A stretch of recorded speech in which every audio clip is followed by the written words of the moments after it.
eyes are on embattled quarterback Colin Kaepernick, who vows to sit out the national anthem again at Thursday night's game. When there's significant change, and I feel like that flag represents what it's supposed to represent, and this country is representing people the way that it's supposed to, I'll stand. Spans out 313. I'm back at it with you again, family. My whole thoughts on this Colin Kaepernick situation is that Colin Kaepernick has the absolute right to sit down during the national anthem. If you never have anything to say about injustice, but you're mad about Colin Kaepernick sitting on the national anthem, you are the problem. Tommy Lauren has it all wrong. Colin Kaepernick has the highest selling jersey in the NFL. He's doing his thing, and I'm sure he's not worried about this.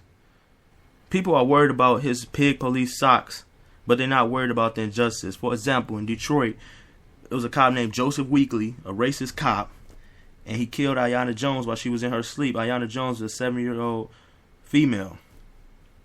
These police officers have demons on them, just like the one who killed Philando Castile. The dude was shaking. So these police officers have heavy demons on them, and it's just being carried out what's supposed to be carried out in the Most High's plans. I'm not saying that was the Most High plans, but Satan has to go to the Most High before he can do anything. Isaiah 45:7 as a reference. So basically, it's too many injustices to be distracted, and the dude has the absolute right to sit down on the national anthem. And the hand over the heart is just straight Masonic. It's the sign of fidelity. Fidelity is faithfulness to a person or thing.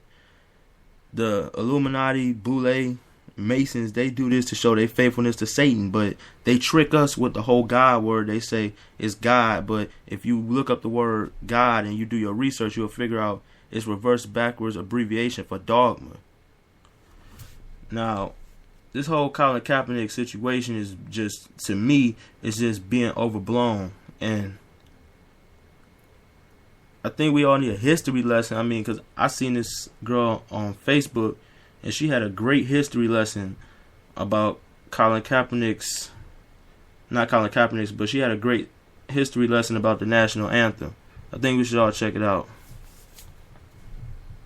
So before Facebook deleted my page the other day for obviously annoying a few people for constantly speaking in support of Black Lives Matter and against police brutality, losing hundreds of millions of views and followers, so on and so forth, I was in the process of doing a video on this whole Colin Kaepernick situation. Now, first, before I get into this history lesson that I'm about to give you guys, I want to first say, Colin, if you are ever in New Orleans and you are single, I would love to go out to eat with you.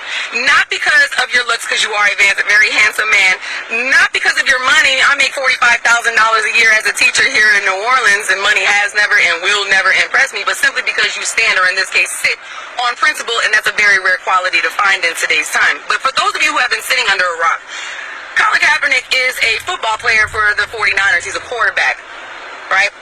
So in support against for Black Lives Matter and against police brutality, he decided to sit during the national anthem and refuse to show his respect, as people might say, and called him unpatriotic, and people like Tommy Lauren got in on him and everything like that, and of which she can take several seats. Matter of fact, she could take a whole stadium. But in any event, he's gotten a lot of flack for it, and I have a comment on that.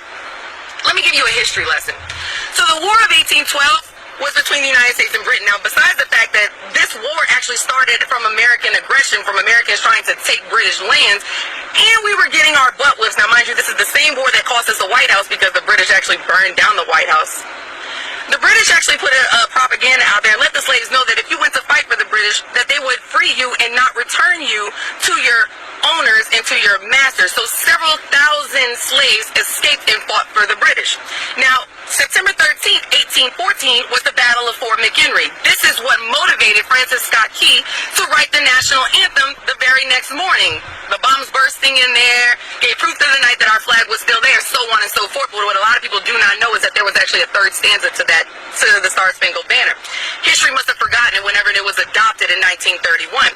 But the third stanza actually reads, "No refuge could save the hireling and the slave from the terror of flight or the gloom of the grave," actually celebrating the death of those slaves that left the United States and fought for the British in order to seek their freedom. Now, whether or not he knew that, I have absolutely no idea. If you didn't, now you know. But Colin, if you did, I am not only impressed, but I think that is absolutely genius. And not only would I love to go out to eat with you, but I will even pay for it. I'm so impressed by that, and you using your platform for such a good thing, regardless of the backlash from it, that I will gladly pay for the meal. I'll even buy you a beer instead of making you get water with lemon and get you an appetizer with your entree. On my limited salary, I would gladly do that. And all of my friends on my friends list who shared Tomi Lahren video basically calling him unpatriotic as if that the national anthem is what our foundation of our country is based upon, when in actuality the only person exercising what this country was supposed to be founded on, even though people like him weren't even allowed to have these type of rights, was him exercising his rights of freedom of speech and the right to peacefully protest. So if anybody was exercising his absolute right guaranteed by our Constitution and our founding, what our founding was supposed to be, it would be him. So Colin, again, if you're ever around, please look me up. I'm here. I'm a big fan of your work. So again, folks, I guess Facebook thought that because they deleted my page, that means that I'm going to be quiet. Newsflash. I'm from New Orleans, Louisiana. We're not going anywhere. I'm not going anywhere. So folks out there, if you have a voice, use it. And before you jump on the bandwagon with folks like Tomi Lahren, I suggest you do a little bit of research before you make yourself look like a fool. Teach your life. Mwah. Okay, that was a short film, and I agree with everything she said. And at the end of the day, the Zionists have tricked up history. I mean, just look at the word, his story.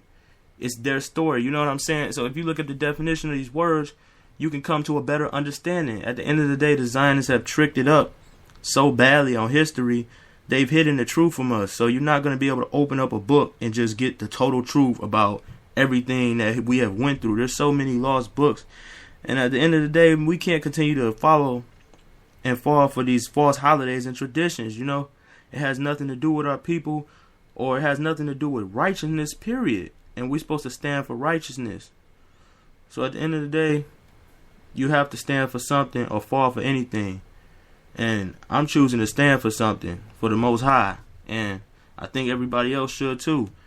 And the dude had the exact right to do what he did. There was nothing wrong with what he did. It didn't hurt anybody. And it was supposed to be in his rights, even though Obama has desecrated our rights. That's a totally different story for another day. But at the end of the day, this is just my thoughts about the whole Colin Kaepernick situation. Shalom, family. Barak Atah.